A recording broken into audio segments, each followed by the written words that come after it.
Assalamualaikum warahmatullahi wabarakatuh. Lahaduratin Nabi Mustafa Rasulullah sallallahu alaihi wasallam wa ala alihi wa sahbihi wa auladi wa dzurriyyatihi wa sahabati wal qarabati wa tabi'in wa tabi'in wa tabi'in bi ihsan ila yaumil din. Summa ila hadrati jamil anbiya wal mursalin wa syuhada wa sholihin. Summa ila hadrati sayyidina Muhammad wa ala alihi wa sahbihi. حضرات المأذون والسلسل المسيح والياسين وخزيمة ناقص وخصد المحب بعدين كتاب شأن محمد محفوظ شأن حسب الله من سنن شاء لا إله ولهن الفاتحة أعوذ بالله من الشيطان الرجيم بسم الله الرحمن الرحيم الحمد لله رب العالمين الرحمن الرحيم مالك يوم الدين إياك نعبد وإياك نستعين اهدنا الصراط المستقيم صراط الذين أنعمت عليهم غير المغضوب عليهم ولا الضالين رب اغفر لي ولوالدي وللمؤمنين آمين بسم الله الرحمن الرحيم الحمد لله رب العالمين وبه نستعين على أمور الدنيا والدين Assalatu wassalamu ala asyrafil anbiya wa imamil mursalin wa ala alihi wa sahbihi ajma'in. Faqulu rabbi syrah li sadri wa yassir li amri wa hlul 'uqdatam min lisani yafqahu qawli. Raditu billahi rabba wa bil islami dina wa bi Muhammadin nabiyya wa rasul. Rabbi zidna ilman nafi'a warzuqna fahma wasi'a amin ya rabbal alamin. Hadratal kurama wa fudala para alim ulama, Bapak Ibu, sedherek-sedherek sedaya ingkang kula hormati. Alhamdulillah wa syukur ala ni'amillah, kita semua bisa bermuajahat, bermujalasah di tempat yang insyaallah berkah bagi kita semua. Shalawat ma'asalam mari kita aturkan kepada junjungan kita Nabi Agung Muhammad Sallallahu alaihi wasallam. Dengan senantiasa kita memanjatkan sholawat, semoga kita mendapatkan syafaatnya, utama syafaatul uzma besok di hari kiamat. Amin Allahumma amin. Bapak Ibu teman-teman semua, alhamdulillah pada malam hari ini sebagaimana kegiatan rutinitas kita di awal bulan Ahad pertama, kita ngaji bareng-bareng dalam kitab Riyadul Badi'ah. Qala al-mu'allif rahimakumullah wa nafa'ana bihi wa bikum ulumihi fi kulli darani amin. Bismillahirrahmanirrahim. Sebelum saya teruskan, saya hanya mengulang bahwa yang disebutkan musannif dalam kitab ini Riyadul Badi'ah, sifat wajib Allah itu yang kita ketahui, yang sering kita hafalkan itu 20. Tapi bagi musannif ini yang disebutkan hanya 13. 20 kenapa kok jadi 13? Sebenarnya kalau dari sononya, konsep dari Imam Al-Asy'ari maupun murid-murid beliau seperti Al-Baqilani, Al-Juwaini dan seterusnya, itu yang disebutkan secara literal atau secara tekstual itu memang 13. Itu terdiri dari nafsiyah, salbiyah, ma'ani. Nafsiyah itu 1, yakni wujud itu. Kemudian salbiyah itu kan 6 ya. 5 itu nafsiyah, 6, 1 itu nafsiyah, 5 itu salbiyah, hidam, baqo, mukhalafat dan seterusnya. Kemudian yang 7, qudrat, iradat, ilmu, hayat, sama, basar, kalam. Itu namanya ma'ani. Jumlahnya itu 13. Namun yang sampai kepada kita oleh guru-guru kita supaya mempermudah, maka mengambil pendapat seperti Imam Sanusi, kemudian Imam Al-Laqani, itu menjadi 20 sehingga ada sifat ma'ani, ada sifat maknawiyah. Qudrat itu adalah ma'ani, maknawiyahnya adalah qadiron. Ya. Irodat itu ma'ani, maknawiyahnya adalah muridan. Lalu apa perbedaan ma'ani sama maknawiyah? Kalau sebagaimana yang kita tahu, kalau ma'ani itu sifat yang memang sebagai menunjukkan kesempurnaan Gusti Allah. Yang wajib menunjukkan kesempurnaan Gusti Allah. Qudrat, iradat, ilmu, hayat, sama, basar, kalam. Ini menunjukkan kesempurnaan Allah. Yang melekat pada Allah. Dan menunjukkan kesempurnaan. Tapi sifat ini itu harus dan wajib disertai dengan keadaan sifat itu. Gusti Allah niku nggak ada sifat kudrat. Kudrat itu artinya kan kuasa nih. Kuasa niku kan sifat. Nah, qadiron itu adalah zat yang maha kuasa. Terus ngene. Nek hanya kuasa tok nggak lengkap. Harus menunjukkan kalau Gusti Allah niku nggak ada sifat bahwa keadaan Allah itu kuasa, zat yang kuasa. Jadi kalau sifatnya kuasa, zatnya itu zat yang maha kuasa. Jadi kudrat sama qadiron, irodat sama muridan dan seterusnya. Itu perbedaannya. Perbedaannya antara ma'ani dan maknawiyah. Nah, itu mengapa hitungannya antara 13 dan 20. Sebenarnya sama saja. Kalau Imam Asy'ari itu mengatakan 13 karena sifat ma'ani yang 7 itu sudah plus dengan qadiron, muridan dan seterusnya. Tapi kalau Imam Sanusi itu datang belakangnya hanya untuk membedakan kalau Allah itu wajib punya zat yang maknawiyah tadi.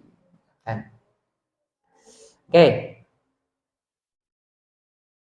Berikutnya, wayastahilulan muhal sopo wayastahilulan muhal alaihi ta'ala ing atase Gusti Allah taala apa al adamu ora ono wal hudusu lan anyar wal fana'u lan rusak wa mumatsalatuhu lan nulayanine Gusti Allah taala maha luhur Allah li syai'in maring suwiji-wiji min khalqihi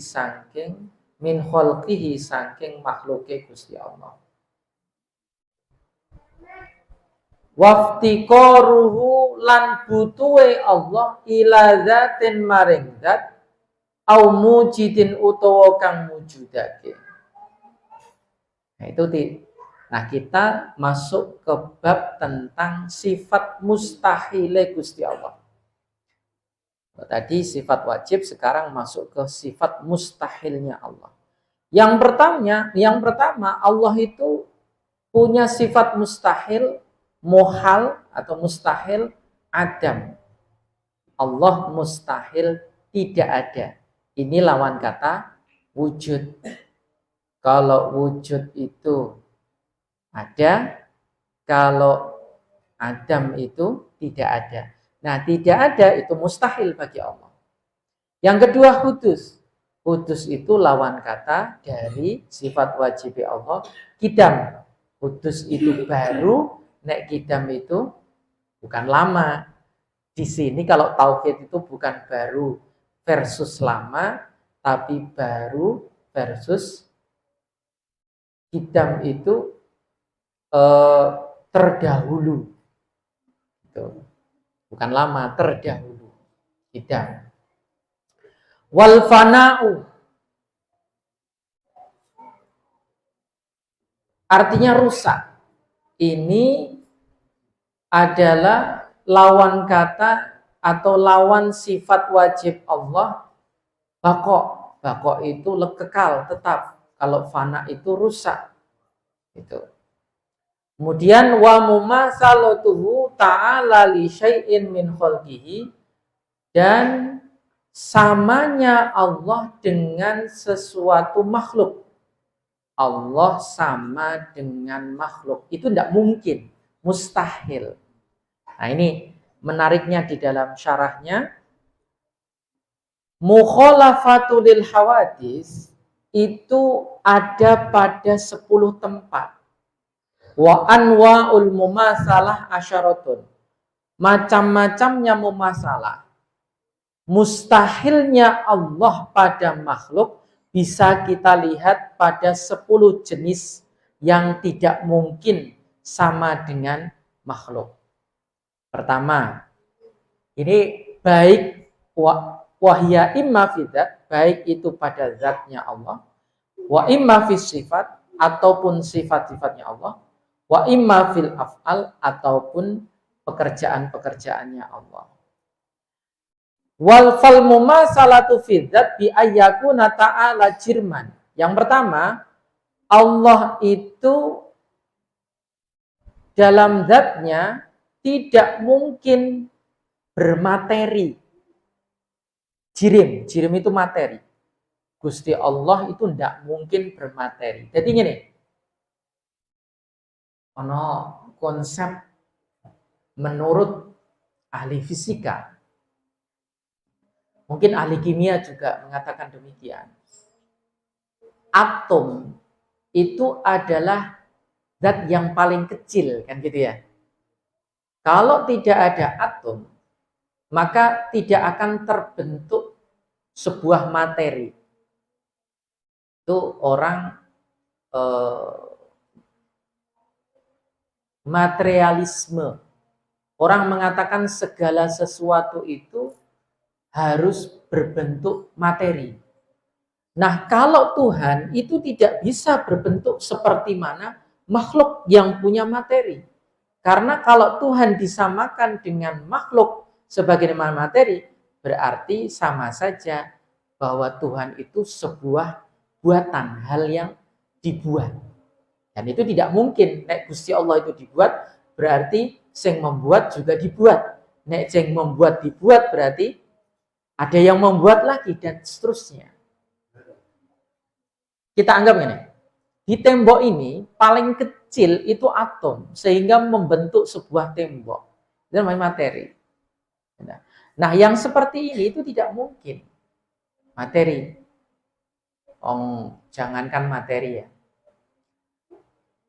Gini, konsep materi yang kita terima dengan panca indera saja itu terkadang menipu.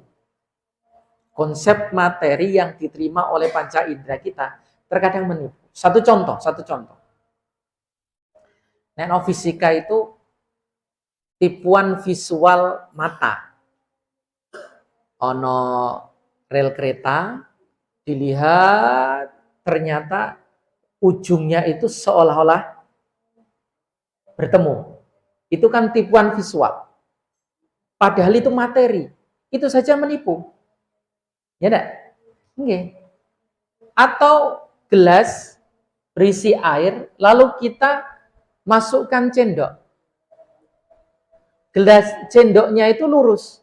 Begitu masuk ke gelas yang berisi air itu seolah-olah patah. Kan gitu. Itu materi itu menipu. Gitu. Dan tidak mungkin Allah itu jirim. Penuh dengan kelemahan. Material itu penuh dengan kelemahan. Gitu. Ono kaca sing paling kuat itu jenenge apa? Tempered glass ya. Sekuat-kuatnya materi tempered glass itu tetap ono kelemahan, yaitu dengan benda tajam. Jadi materi itu penuh dengan ono kelemahan, ono tadi contohnya visual. Bahkan pendengaran, materi jirim yang berupa pendengaran, suara, itu saja menipu. Ono apa antara yang dilihat sama yang didengar itu terkadang berbeda. Ono wong gambare itu wayu ngono. Bareng ono suarane woi ngono. Kan antara yang dilihat dengan yang didengar kan berbeda kan? Nek suara ndak bisa menipu. Mungkin visual, secara visual itu bisa dilihat, tapi pendengaran ndak bisa ditipu. Kan jangan ngono. Itu. Citra karo cepto ya.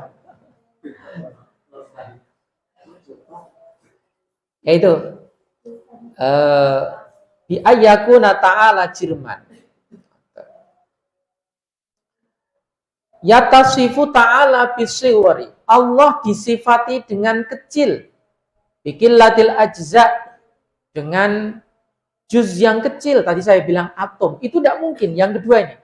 Allah tidak mungkin disifati sesuatu jirim yang kecil sekali. Sehingga tidak kasat mata. Tidak mungkin begitu. Beda. Sak kecil-kecilnya materi itu pasti bisa ditangkap. Sak kecil-kecilnya materi pasti bisa ditangkap. Entah dengan panca indera atau entah dengan bantuan alat. Itu pasti itu. Kuman naik semua. Dilihat kan? Itu. Wis ora ono rupane tapi ono wangine. Kan iso jadi. Ora ono rupane, ora ono wangine tapi ono suarane. Bisa jadi. Kan ngono. Itu semua bisa terjadi. Jadi qillatil ajza atau yattasifu ta'ala bisiwar itu mustahil. Mensifati Allah dengan yang kecil itu mustahil. Aubil kibar ataupun disifati dengan yang besar. Ai kasratul ajza, maksudnya dengan bagian-bagian yang banyak. Itu juga tidak mungkin. Mengatakan Allah, ini yang kadang awak dhewe itu kepleset Allah ada di mana-mana. Nah, itu kan angel. Allah ana ndi, itu berarti Gusti Allah kasratul ajza. Bentuke iku pirang-pirang kan ngono kan? Ini bahaya. Eleng-eleng Gusti Allah ku ana ning ndi lho. Bukan begitu. Artinya Gusti Allah iki nek disalahi, nek diartikan Gusti Allah ana ning ndi itu berarti Gusti Allah itu menempati sesuatu, itu berarti kita mumasalatuhu lil hawadis. Bahaya itu, bisa tergelincir iman kita. Tapi nek sing dimaksud Gusti Allah ada di mana-mana, bahwa Allah itu mengetahui kapan saja, di mana saja apa yang kita lakukan, ya sah-sah saja kalau itu merupakan nisbat saja atau penyerupaan saja, bukan makna majas saja, bukan makna sesungguhnya, bukan makna hakikat. Ya sah-sah saja. Tapi perlu hati-hati. Dan yang berikutnya, au yakunu ta'ala fi jihatin lil jirmi bi ayyakuna an yaminihi au shimalihi au fauqihi au tahtihi au amamihi au khalfihi. Allah berada pada arah. Jadi Gusti Allah nok tengen, nok kiwa, nok ngarep, nok dhuwur, nok ngisor, nok ngarep, nok mburi, itu juga bahaya. Itu juga salah. Allah tidak disifati dengan berada di arah manapun. Salah. Gitu. Ingat, Allah selalu ada di depanmu. Oh, itu bahaya itu. Bahaya. Ingat, di belakangmu ada Allah yang selalu mendukungmu. Ini makna hakiki itu bahaya. Begitu juga mengatakan Gusti Allah eleng-eleng. Nok dhuwur ana sapa? Ana sapa nak dhuwur? Iku bahaya sekali itu. Nggih. Ya, itu bahaya sekali. Yang berikutnya, hitung dhewe nggih, wani 10 iku mau harusnya jumlahe. Au yakunu lahu ta'ala jihatun bi ayyakuna lahu yaminun wa shimalun au fawqun au tahtun au khalfun au amamun. Allah tidak ada bagi Allah au yakunu lahu ta'ala jihatun. Tidak ada bagi Allah arah. Artinya Gusti Allah orang madhep nganan, Gusti Allah nggih boten madhep ngiri, Gusti Allah nggih boten madhep mendhuwur, Gusti Allah nggih boten madhep mengisor, Gusti Allah itu boten madhep ngisor no dhuwur. Tidak ada arah bagi Allah. Tidak bisa disifati arah bagi Allah.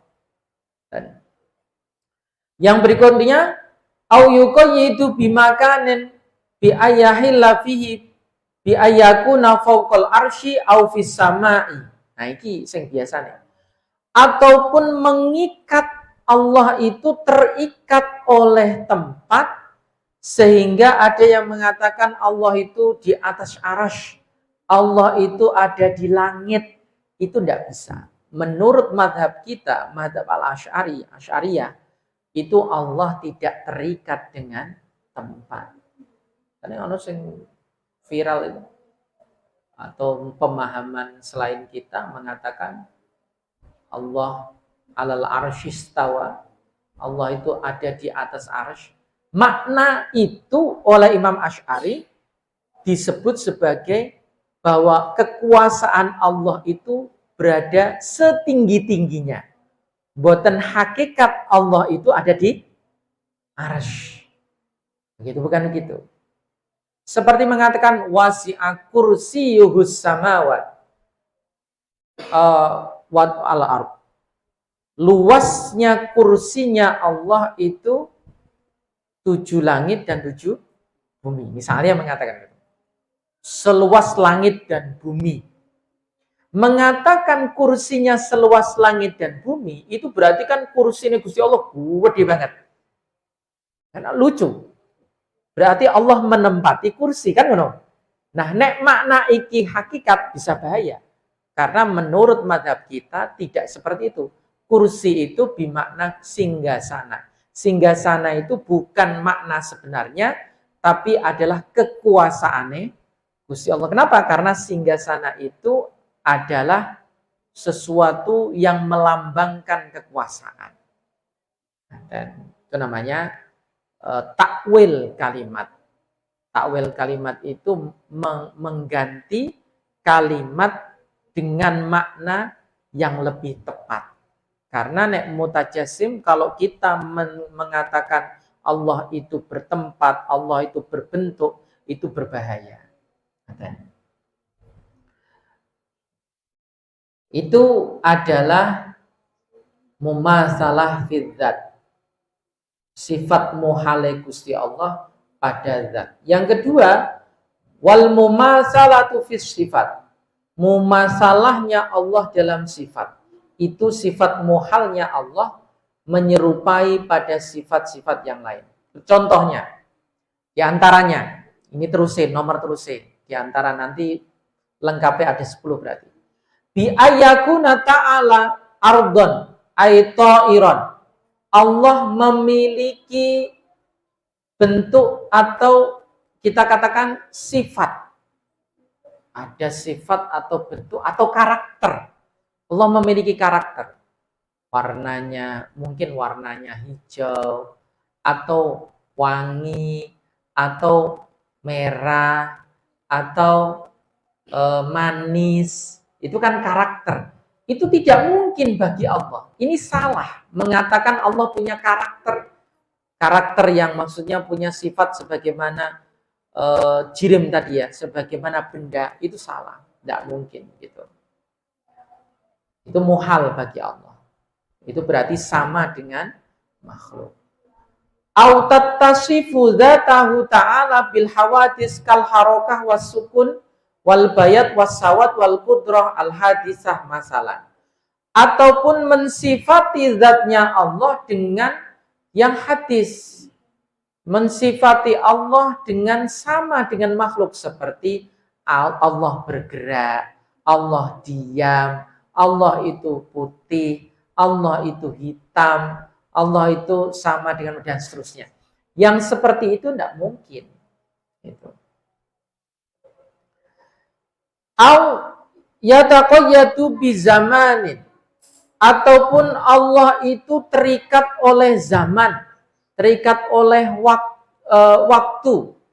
Kal intisofi bitulil umur, seperti disifati dengan terikat dengan sepanjang waktu, sepanjang umur. Au qasriha, utawa pendeknya umur, pendeknya waktu. Itu tidak mungkin. Allah itu terikat dengan zaman. Kenapa? Karena zaman itu hanya milik zaman, maksudnya waktu itu hanya dimiliki oleh makhluk. Jadi kalau mengatakan, contoh saja, kenapa perjalanan ini mumpung Isra Mi'raj, kenapa perjalanan Isra Mi'rajnya Allah, Isra Mi'rajnya Rasulullah, memperjalankannya Allah, memperjalankan Rasulullah Isra Mi'raj itu hanya ditempuh dalam waktu 1 malam? Yang seperti itu sangat mungkin bagi Allah. Karena ketika Allah sudah berkehendak, Allah bisa keluar dari, mengeluarkan makhluk dari zaman tadi, dari waktu itu. 1 detiknya bisa dianggap 1 jam, bahkan 1 detiknya bisa dianggap sekian hari. Sama dengan kasus-kasus seperti Ashabul Kahfi, ya kan? Yang ratusan tahun berada di gua.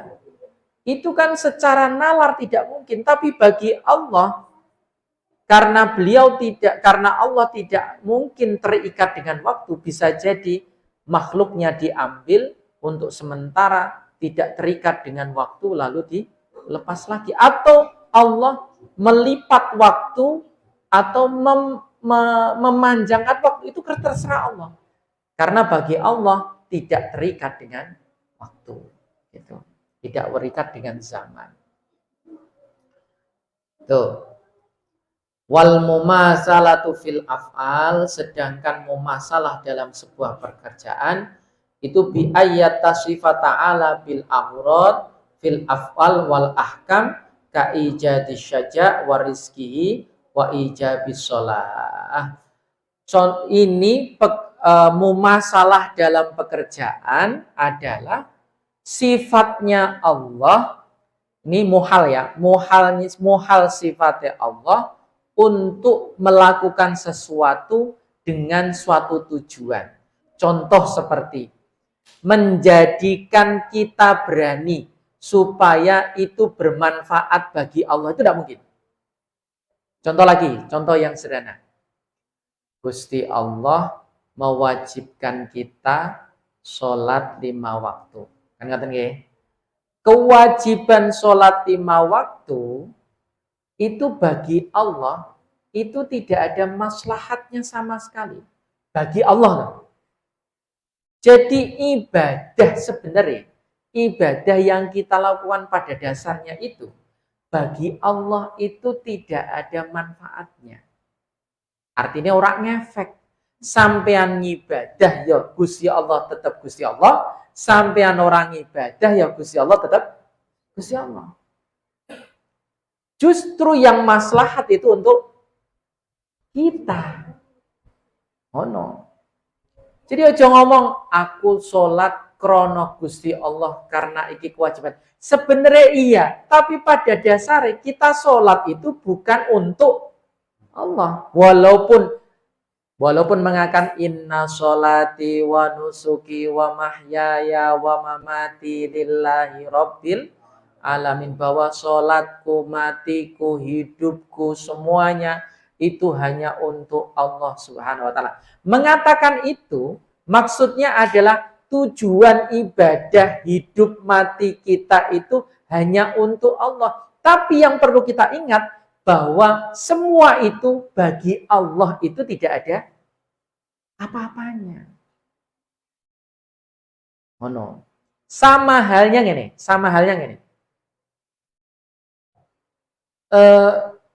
Gusti Allah memberikan kita surga itu sebenarnya bukan karena amal kita.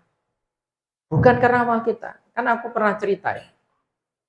Irhamu man fil ardi yarhamukum man fis sama. Berilah kasih sayang kepada orang yang di bumi ini, maka engkau akan dikasihi orang-orang yang ada di langit. Maksudnya orang-orang yang ada di langit itu kiasan akan diberikan kasih sayang oleh para malaikat, didoakan para malaikat, para nabi yang ada di langit, dan seterusnya. Itu kita akan didoakan dengan kasih sayang. Nah, ada cerita dalam kitab Usfuria. Sayyidina Umar itu satu ketika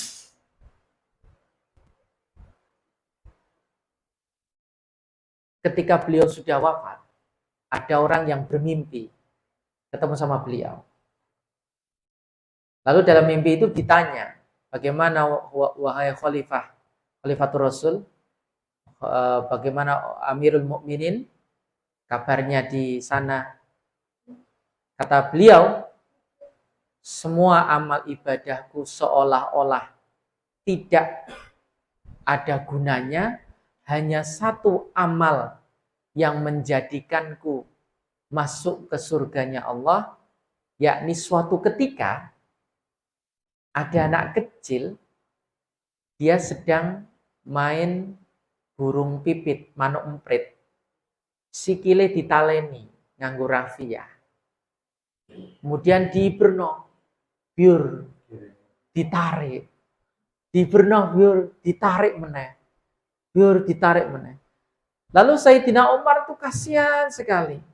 Akhirnya ngomong neng bocah cilik, "Nang, manukmu emprit tak tukune nang saake." Mboten nah. Beli jalukmu piro? Nek purun napa moh direk. Wis tak tukune 100 mboten. 200 mboten. 1 juta nggih mbok monggo ngono. Tuku 1 juta. Cara bahasa kita nggih, iki cara gampangane. Ya. Bareng ngono nggih dipundhut niku. Barang ngoten ditumbas, setelah itu dimaburke. Nah, amal itulah yang diterima oleh Allah akhirnya menjadi amal baik saya. Berarti Allah memberikan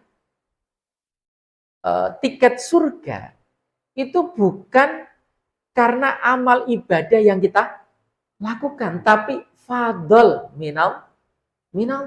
Karena fadlnya Gusti Allah.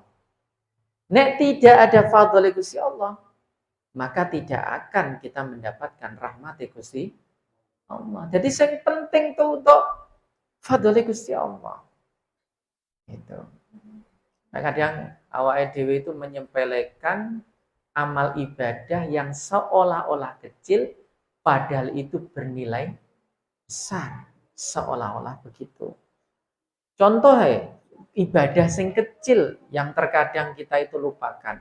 Padahal orang timur, kita orang Jawa seneng nek ketemu wong itu senyum, ya kan? Tabassumu kali wajhi akhika sedekah kan, senyummu pada saudaramu adalah sedekah. Kalimat itu kan kalimat sederhana, padahal bernilai sedekah. Nah, wae dhewe ketemu karo wong nek karo kancane merengat, nek kancane sing duwe utang, merengat mau dipelirak-peliriki. Durung nyaur gitu. Kadang kan begitu. Kita itu kadang mikire bahwa sing akan diterima Gusti Allah itu sing amal sing gede-gede. Padahal tidak. Padahal tidak seperti itu. Dan saya ada cerita lagi. Mungkin pernah saya ceritakan. Ada Pak Haji. Pak Haji ini sering pamer. Pamer nek ana apa-apa iku riya, suka pamer. Nah, suatu ketika dia mengumpulkan orang-orang, anak yatim, orang duafa dikumpulkan. Lalu dia membuat nasi bungkus terbuat dari daun. Zaman dulu itu daun pisang, daun apa, dibungkus, terus dibagikan. Dibagikan itu sambil ngomong, Bapak Ibu, ini adalah sedekah saya, ditolong ya. Ingat-ingat, ini dari Pak Haji yang sudah 3 kali haji ya. No. Dia sombong, dengan sombongnya seperti itu. Nah, singkat cerita, beliau meninggal. Beliau meninggal, ada orang yang bermimpi. Lalu orang yang bermimpi ini ketemu sama Pak Haji. Dalam mimpi itu, Pak Haji, gimana kabarnya di kuburan, di alam barzah? Ya Allah, saya setiap hari disiksa. Tapi ada yang melindungi saya ketika saya disiksa. Apa tuh Pak Haji?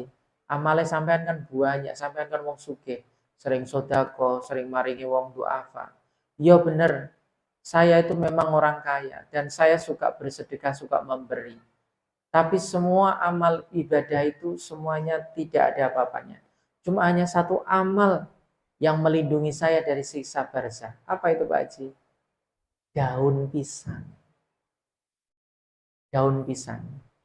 Kok bisa? Karena ketika dia memberikan makan fakir miskin, barang yang paling dia ikhlaskan itu adalah bungkusnya. Sing ora dieleng-eleng itu bungkusnya. Jadi sing melindungi dia nang kuburan itu godhonge. Oh, godhonge ini.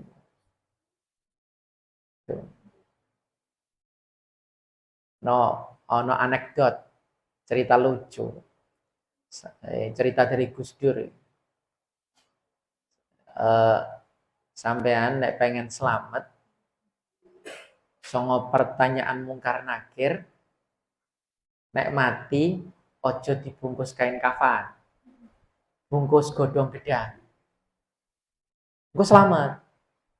Soalnya engko nek ditakoni mungkar nakir, marrobuka, aku rak pocong mayit, aku lontong. Iku anekdot itu lucu-lucuan tok ya. Dan jadi amal ibadah kita itu sama sekali tidak ngefek bagi Allah. Bahasa kita gampangannya sama sekali tidak ada efeknya. Jadi Allah tidak membutuhkan sama sekali amal ibadah kita. Justru kitalah yang membutuhkan amal ibadah itu. Tapi ngono ae, amal ibadah itu tidak menjadi jaminan kita mendapatkan fadhole Gusti Allah. Karena fadhole Allah itu ya terserah Allah. Nek kita itu untuk fadhole Allah gara-gara ibadah, itu berarti maksa Gusti Allah karena ibadah kita. Gusti, kula niku pun tahajud nggih pun, tawasulan nggih rutin. Angger ndonga kok jenengan boten kabulno. Jalukane jenengan pripun ta? Ini kan salah, konsep yang salah. Gitu. Karena ibadah kita tidak menjamin diterima oleh Allah, tidak menjamin. Apa ya jodoh ngene lah, ibadah ya ora diterima kok. Ngopo ibadah ngono? Wong sing ibadah kok ya ora mesti diterima apa meneh sing ora ibadah, ngono konsepe kudune nggih. Jadi itu. Jadi itu adalah mustahile Gusti Allah. Ngoten. Wa yastahilu alaihi al-ajzu. Allah juga mustahil apes atau mustahil Allah itu memiliki kelemahan. Wa wujudu syai'in minal alam bi ghairi iradati ta'ala, dan Allah mustahil mewujudkan sesuatu alam tanpa iradati Gusti Allah. Artinya semua pasti iradati Gusti Allah. Wal jahlu Allah mustahil jahil, mustahil bodoh, bisyai mustahil tidak tahu, bisyai'in minal ma'lumat segala sesuatu dari yang diketahui. Wal mautu Allah itu mustahil mati. Allah itu mati, itu mustahil. Mustahil sifat mustahil Allah mati. Tidak mungkin Allah itu mati.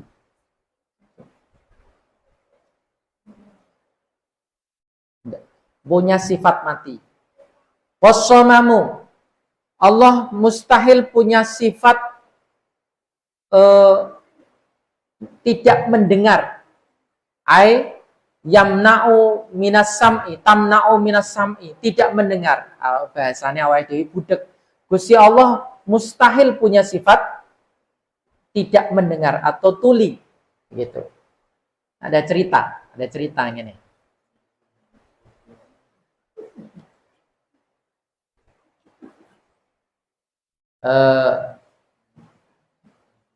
Ada sahabat perempuan yang namanya Khawlah binti Sa'labah. Ini cerita tentang kifarat zihar. Berarti kifarat zihar? Kifarat yang atau sumpah zihar yang menyamakan punggungnya istri dengan punggungnya ibu. Itu zihar. Khawlah binti Sa'labah. Ini cerita tentang itu. Itu punya suami namanya Aus bin Somit. Suatu ketika, Khawlah ini sedang sholat. Ketika sedang sholat, itu gerakan-gerakan tubuhnya membuat suaminya itu ingin melakukan hubungan suami istri. Artinya lagi pengen lah. Singkat cerita, selesai sholat, kemudian Aus ini, suaminya itu minta sama Khawlah. Tapi menurut Syekh Nawawi, permintaan ini, aku ngomong ya, punya hubungan suami istri tapi dengan gaya yang tidak lazim, kan loh? Paham maksudnya? Jadi punya apa ya? Mungkin permintaannya itu ada gaya yang tidak lazim, yang akhirnya Khawlah itu menolak. Menolak. Boten nah. Ayo, boten. Ngono, menolak. Akhirnya saking gregetane, maka Aus bilang gini, suaminya bilang gini. Punggungmu seperti punggung ibuku. Ungkapan ini dalam tradisi Arab, ini namanya zihar. Zihar itu dari kata punggung. Adalah ungkapan yang di tradisi Arab untuk mengungkapkan cerai, talak. Gitu. Lalu datang ke Rasulullah. Perempuan ini nangis. Datang ke Rasulullah. Ya Rasulullah, Aus suami saya begini. Dia mengatakan zihar ke saya. Saya terima ya Rasulullah. Karena waktu saya masih gadis, itu banyak yang memerebutkan saya. Tapi sekarang anak saya sudah banyak. Dan tidak mungkin aku payung neh, ngono bahasane ngono. Dan kalau saya putus atau saya ditalak oleh Aus, suami saya, maka saya tidak bisa makan. Anak saya juga tidak bisa makan. Kalau ini saya biarkan, saya bagaimana? Gitu. Lalu kata Rasulullah, karena dalam tradisi Arab saat itu mengatakan zihar, menyamakan punggung suami dengan punggung istri dengan ibunya itu adalah jatuh talak, maka Rasulullah mengatakan jatuh talakmu, kamu haram untuk dia. Kamu haram untuk dia. Itu kata Rasulullah begitu. Gak terima, mboten Rasulullah, kula pengen tetep kalih piyambake. Kalau bisa jangan jatuh talak Rasul. Yaudah iso, hukumnya ngono. Saat itu belum ada wahyu yang turun. Makanya ini menjadi bahaya kalau kita manggil istri kita dengan panggilan Umi. Biasanya itu tapi jauh ya. Artinya Umi kan tadi kan menyamakan punggung istri dengan punggung ibunya, menyamakan antara istri dengan ibunya. Kalau istrinya dipanggil Umi, ibuku kan berarti kan menyamakan kan. Jadi tapi ini jauh. Ini kan maksudnya hanya panggilan sayang tok kan ngono kan.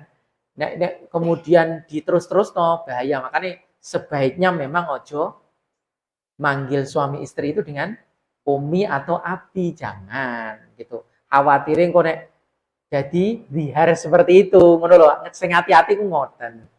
Ngoten. Makane manggile iku ibuke bocah-bocah, ngono kan? Utawa apa? Ora piye ya. Nek ngundang Bos. Ibu penggatan bapakne kan ngono, mamakne, bapakne kan gitu.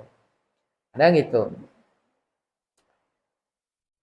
Nah, nek abahu itu bapaknya dia. Makanya anak saya kalau manggil saya itu abah, tapi manggil ibunya itu ummah. Saya juga manggilnya itu ummah. Ummah itu artinya ibunya anak. Jadi bukan ibuku, ibunya anak. Gitu. Kita kembali ke cerita. Akhirnya dari akhirnya Khawlah itu bingung. Saya mengadu kepada siapa lagi, ngerti kan? Saya mengadu ke siapa lagi ya Rasulullah? Pokoknya enggak bisa. Kamu sudah haram bagi dia. Akhirnya, ya udah kalau begitu aku mengadu sama Allah langsung. Oh no. Akhirnya nangis dengan Gusti Allah. Enggak Allah, saya enggak terima ngeten. Akhirnya turunlah ayat qad sami Allahu qaulal lati tujadiluka fi zaujiha wa tashtaki ilallah. Sungguh Allah telah mendengarkan ucapan perempuan yang mengajukan gugatan kepadamu wahai Muhammad tentang suaminya. Gitu. Wallahu yasma'u tahawurakuma, dan mengadukannya kepada Allah, dan Allah mendengarkan percakapan antara kamu berdua. Innallaha sami'un basir, sesungguhnya Allah Maha mendengar dan Maha melihat. Akhirnya Allah mendengar. Zihar itu tidak jatuh talak. Zihar tidak jatuh talak.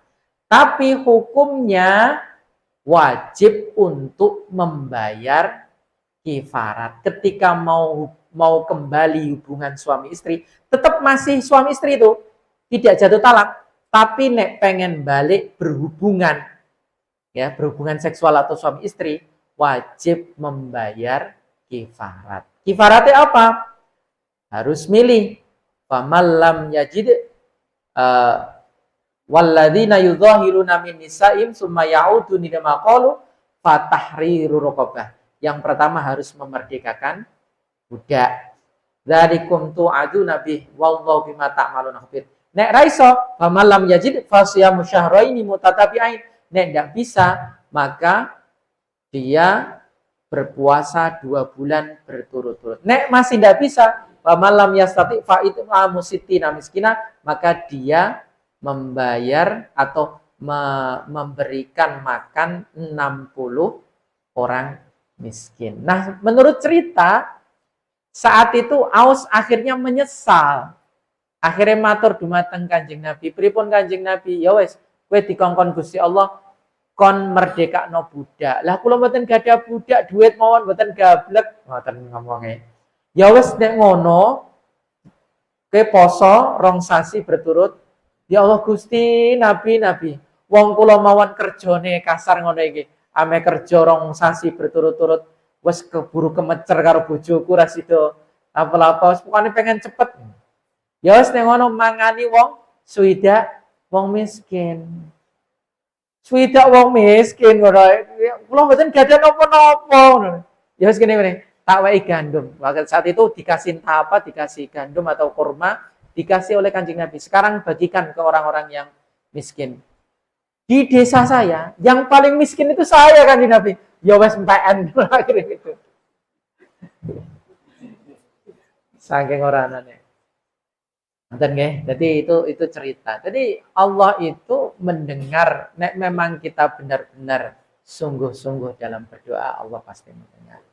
Oke. Wallahu a'lam bishawab. Allahumma shalli wa sallim wa barik ala sayyidina Muhammad sayyidil awwalin wa sallim wa radhiyallahu tabaraka wa ta'ala an kulli sahabati Rasulillah ajma'in. Alhamdulillahi rabbil alamin hamdan syakirin hamdan na'imin hamdan yuwafi ni'amahu wa yukafi mazidah. Ya Rabbana lakal hamdu kama yanbaghi li jalali wajhikal karim wa 'azimi sultanik. Walakal hamdu hatta tarda walakal hamdu idza radita walakal hamdu ba'da ridha. Allahumma shalli salatan kamilah wa sallim salaman tamman ala sayyidina wa maulana Muhammad alladzi tunjina bihi min jami'i ahwali wal afat wa taqdirana bihi jami'al hajat wa tutahhirana bihi min jami'i sayi'at wa tarfa'una bihi derajat wa tuballighuna bihi aqsal ghayat min jami'i khairati fil hayati wa ba'da mamat wa ala kulli ma'lumin lak.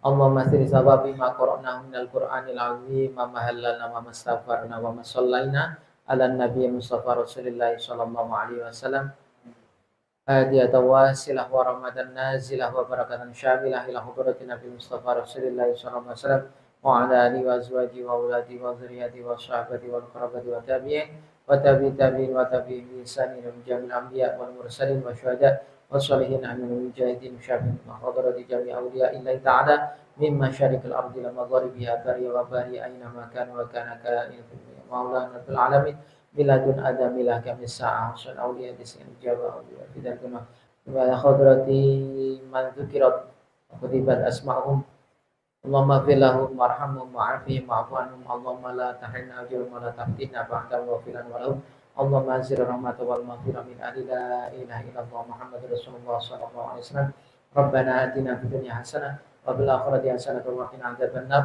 سبحان ربك رب العزة عما يصفون وسلام على المرسلين والحمد لله رب العالمين الفاتحة.